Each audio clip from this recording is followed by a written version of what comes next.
ini deh, apa yang menjadi perbedaan di sini? Umur atau apa lagi?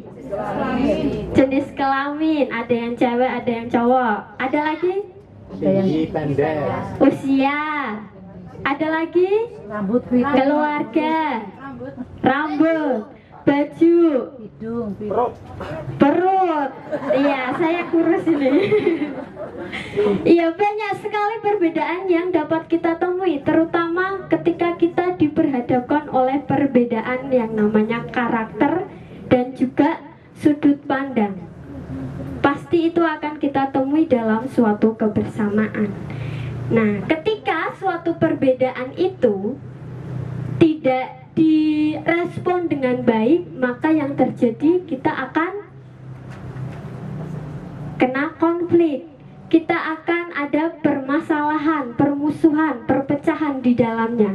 Ketika perbedaan itu tidak dapat kita cover, tidak bisa kita terima. Dan pada saat ini renungan kita akan membahas mengenai hidup dalam kasih yang menumbuhkan kebersamaan. Kalau di sini kan kebersamaan itu yang menumbuhkan cinta kasih. Nah, kalau kita melihat dalam konteks bacaan, kasih itulah yang akan menumbuhkan kebersamaan. Kemudian di dalam surat Kolose itu merupakan surat yang ditulis oleh Rasul Paulus ketika Rasul Paulus ini masih berada di dalam penjara. Nah, khususnya di dalam konteks bacaan kita di dalam Kolose 3 ayat 12 sampai 14, Paulus menekankan mengenai pentingnya kasih.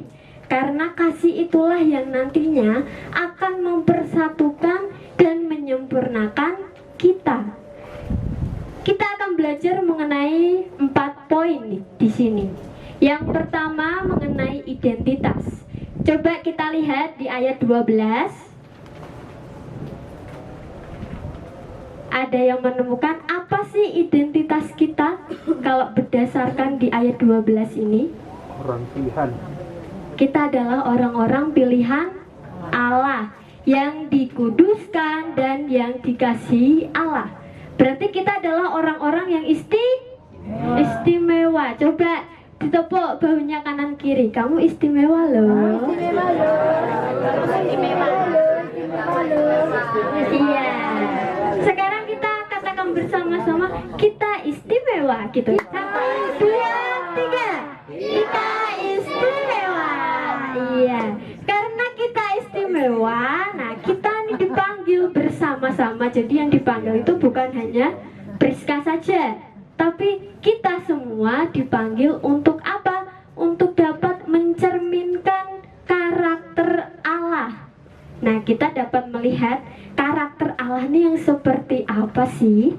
Kita bisa melihat di dalam ayatnya yang ke-12 hingga yang ke-13. Ada banyak karakter di situ. Yang pertama, jika kita pikir dalam logika kita supaya enak, yang pertama kita akan belajar mengenai kerendahan hati. Nah, kerendahan hati Bapak Ibu ada yang tahu?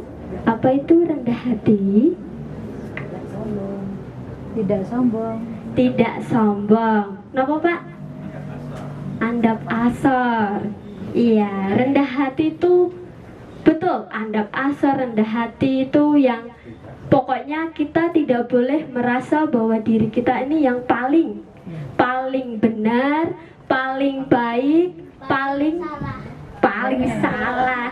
Nah, paling salah itu justru yang jarang kita dapatkan, karena kita inginnya tuh selalu benar. Ya karepmu toh kan kamu, yang penting kan menurutku itu benar. Kita tidak punya yang paling salah itu, benar deh itu. Iya, karena kita hanya memikirkan kitalah yang paling semuanya, sehingga kita lupa untuk menghargai saudara-saudara kita, terutama di dalam suatu kebersamaan, di dalam suatu persekutuan. Ini penting untuk kita tuh jangan mempunyai rasa yang paling, tapi bagaimana kita dapat sama-sama bekerja sama saling melengkapi satu sama lain, saling menghargai satu sama lain. Kalau misalnya kita merasa yang paling nih, contohnya di dalam persekutuan ini, masnya namanya siapa mas? Agit. Mbaknya Mita sama Mbak. Nah, Mbak Mita sama Mbak Tania ini pinter nyanyi. Tapi ketika mereka pinter nyanyi dan nggak bisa berkolaborasi dengan Mas Agit yang pemusik, apakah akan balance? Iya. Tidak, akan jalan sendiri-sendiri. Karena yang mereka merasa, aku yang paling berdampak kok dalam ibadah saat ini. Kalau nggak ada yang nyanyi, nggak ada yang angkat pujian. Kalau pujian itu nggak ada yang tahu cuman aku kok. Tapi kalau Mas Agit juga punya rasa yang paling sendiri, paling berpengaruh, berdampak, ya akan sama. Kamu yang nyanyi-nyanyi yang nggak tak iringi. Gimana coba kok dalam persekutuan seperti itu? Ambiar. Kita tidak akan mencapai yang namanya kedamaian di dalam kebersamaan. Nah, kemudian karakter yang kedua itu adalah belas kasihan. Belas kasihan ini berkaitan erat dengan yang namanya empati. Jadi kalau empati ini bukan hanya kita ini sekedar merasa, wah kasihan ya lihat orang itu, kasihan ya dia nggak ada yang bantu. Kita cuma merasa kasihan, tapi kita nggak punya ketergerakan hati. Itu bahaya. Oleh sebab itu, di dalam karakter Allah yang kedua kita dikehendaki untuk punya empati. Bukan hanya sekedar kita merasakan kasihan saja, tapi bagaimana ketergerakan hati ini punya aksi. Jadi dari kita merasakan kasihan, mari kita masuk di dalam permasalahan saudara-saudara kita. Kita merasakan bagaimana penderitaan yang dialami, bagaimana sih, apa sih yang harus dilakukan ketika kita sudah merasakan penderitaan saudara-saudara kita.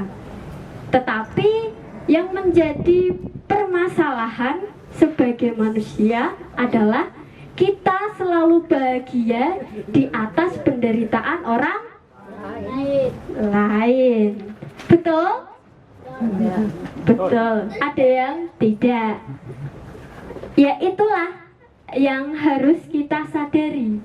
Jangan kita hanya senang di atas penderitaan orang lain, tapi mbak ya bisa andap asor tadi. Kita mau merasakan bagaimana penderitaan saudara-saudari kita.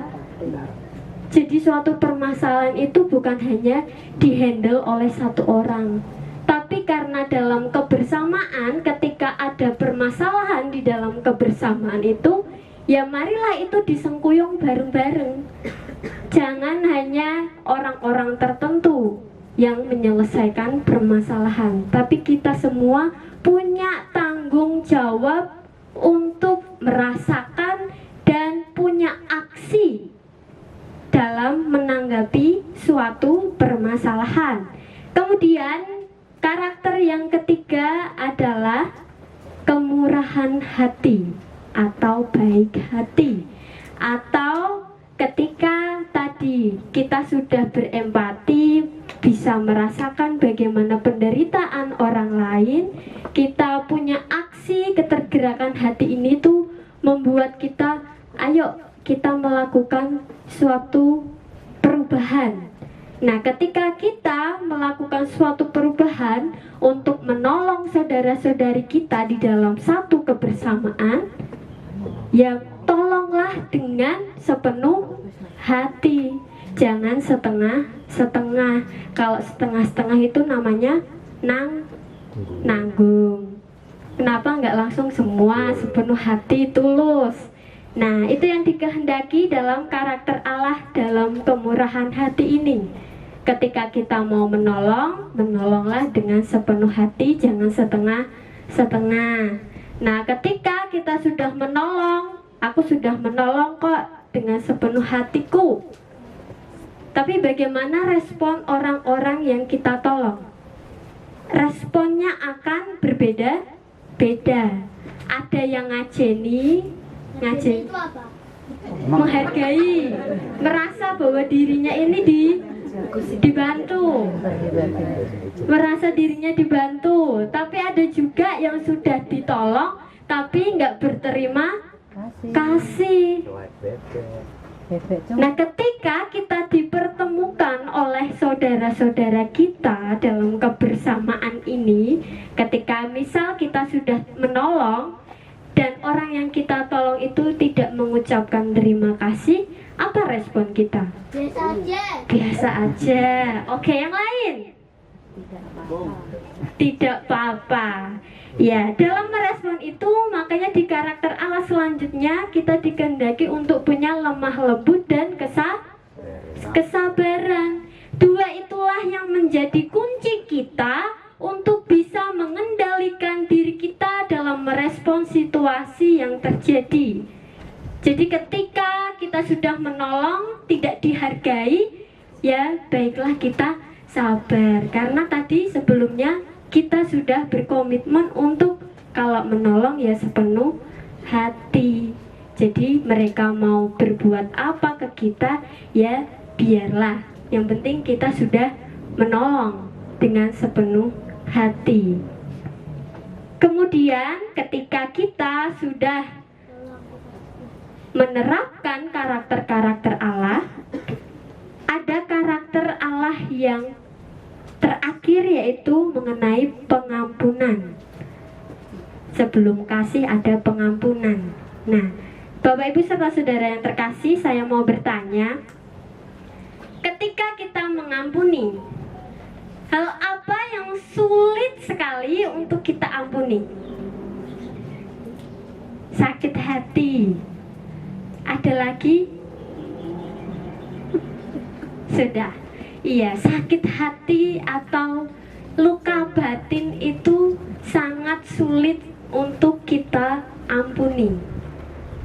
Luka batin pasti setiap kita punya. Ada yang nggak punya luka batin?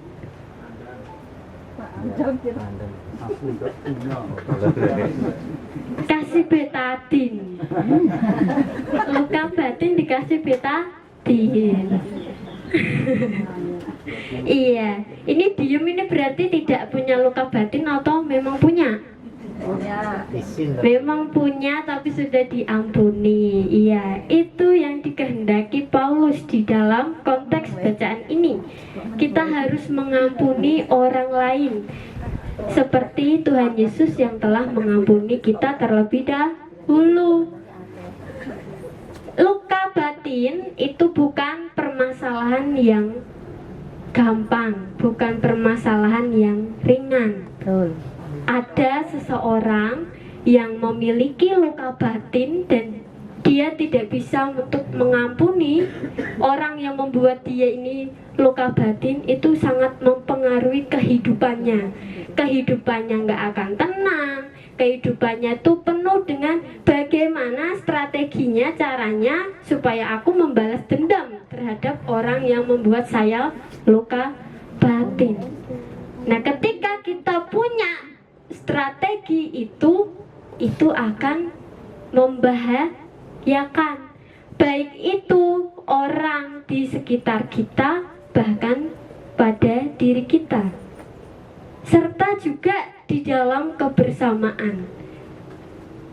Apakah Bapak Ibu serta saudara yang di sini ada yang punya luka batin terhadap orangnya yang ada di sini juga? Ada nggak? Boten enten. Baik sekali nih. Blok 5. Iya. Kalau semisal nantinya ada yang punya luka batin, ya segera tolong diatasi. Karena luka batin, kalau kita berbicara luka batin itu sangat panjang sekali. Dari penyebabnya itu dari masa lalu kita, mungkin dulu kita pernah diremehkan orang lain, dihina orang lain.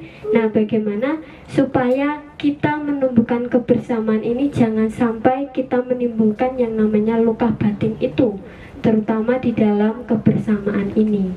Karena bukanlah hal yang kecil. Luka batin itu tidak terlihat tapi sangat mengena, sangat berpengaruh besar dalam kehidupan.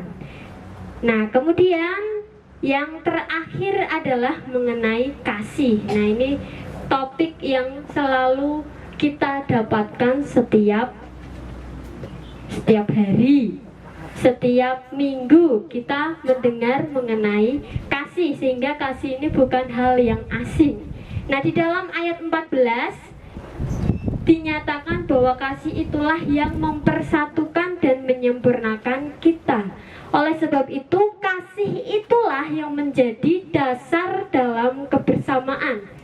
Bukan kebersamaan yang menumbuhkan cinta kasih, tetapi dari kasih itulah yang nantinya akan menumbuhkan kebersamaan. Karena di dalam kasih, karakter-karakter Allah yang sebelumnya itu dapat kita lekatkan. Kalau diilustrasikan, digambarkan, coba kita melihat pohon-pohon.